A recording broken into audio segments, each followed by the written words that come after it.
राम से तुम कभी विचार करना, दो भाई धर्म पत्नी वो भी हरण हो गई। राम जी के जीवन में संकटों की क्या कमी। राजा बनना था, सुबह 14 साल का वनवास मिल गया, वन में गए, पत्नी का हरण हो गया। कैसे समाधान, समस्या का समाधान निकाला। लंका गए, लेकिन लंका गए उन दोनों का हरण हो गया। पत्नी का हरण अगर रावण ने किया तो राम और लक्ष्मण का हरण अहिरावण ने किया। और जब अहिरावण के पास गए, कैद में बंद गए पाताल लोक में, तो लक्ष्मण लाल ने कहा कि अब क्या होगा कमाल। तो मुस्कुरा करके राम जी बोले घबराओ मत, आने ही वाले हैं अंजनी के लाल। जब तब तक हनुमान जी महाराज भेष बना करके पहुंच गए, लेकिन हनुमान जी महाराज को द्वार पर ही एक बंदर मिला। युद्ध हुआ, और युद्ध हुआ तो हनुमान जी ने ऐसे मुक्के मारे, उस बंदर ने भी खूब दबा दबा के मारे। हनुमान जी दाव पेंच देख के सोचने लगे ये दाव पेंच तो हमारे हैं। धीरे से पूछा कौन हो तुम। वो दरवाजे पर लगा हुआ बंदर बोला मैं हनुमान पुत्र मकरध्वज। हनुमान जी बोले इधर तो शादी नहीं भाई, सीधा बेटा मिल गया। हनुमान जी का दिमाग खराब। हनुमान जी बोले कौन हनुमान? अंजना नंदन हनुमान। मकरध्वज बोले सही पहचाना, वो हमारी दादी जी हैं। अब तो और हनुमान जी का दिमाग खराब। हे राम जी, ये क्या नया खतरा, जिसकी शादी नहीं हुई उसका लड़का।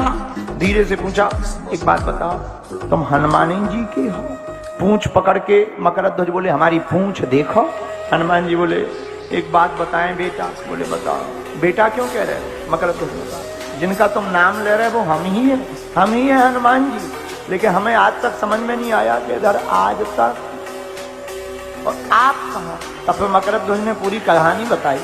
महाराज हमारी माता जी समुद्र में रहती थी, आप जब लंका जलाने के लिए गए, समुद्र में पूंछ बुझाने के लिए गए, आपका पसीना गिर गया। उस पसीने को हमारी माता जी ने मुख में रख लिया मछली रूप में।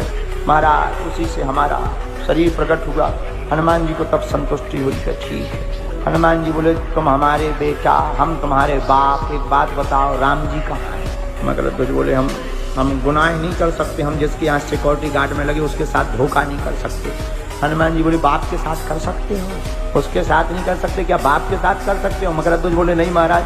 तो हनुमान जी बोले बताओ, नहीं तो हम फिर दाव पेंच दिखाएं। तुरंत मकरध्वज बोले महाराज अब मारने पीटने की जरूरत नहीं है, हम तुम्हारे बेटा को क्या मारोगे, हम बता देते हैं। यहाँ का राजा अहिरावण है, उसने ही बंधन में रख रखा है। उसके यहाँ देवी है, देवी बड़ी पावरफुल।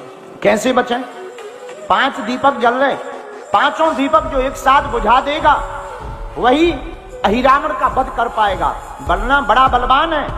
हनुमान जी बोले पर जाएं कैसे? मकरध्वज बोले सूक्ष्म रूप में जाओ। और हनुमान जी महाराज लाल फूल के ऊपर बैठ गए, अंजनी के लाल पुष्प पर जैसे ही बैठे और पूजा के लिए लाल फूल गया, लाल फूल में अंजनी के लाल चले गए। और जैसे ही लाल फूल को देखा, सोई राम जी मुस्कुराते हुए लखन लाल से बोले देखो लाल आ गए। लखन लाल बोले क्या आ गए? वहां तो लाल पुष्प है और कुछ नहीं है। हनुमान राम जी मुस्कुराते बोले यही तो कमाल है लखन लाल, उसी पुष्प में ही होगा कमाल, क्योंकि वो लाल पुष्प में अंजनी का लाल यहाँ पर प्रकट हो चुका है। और देखो यही राम जी से सीखना चाहिए। मेरे पागलों, समस्या कितनी विकराल। पत्नी का हरण रावण कर चुका, खुद का हरण अहिरावण कर चुका, लेकिन समस्या में राम जी घबराए नहीं। उस समस्या में भी समाधान निकला, और समाधान के रूप में हनुमान निकला। और हनुमान जैसे ही निकले अहिरावण का वध हो गया, और पंचमुखी रूप में हनुमान जी प्रकट भये। 5 मुखों से एक साथ 5 दीपकों को बुझाकर अहिरावण का भी दीपक सदा के लिए बुझा डाला।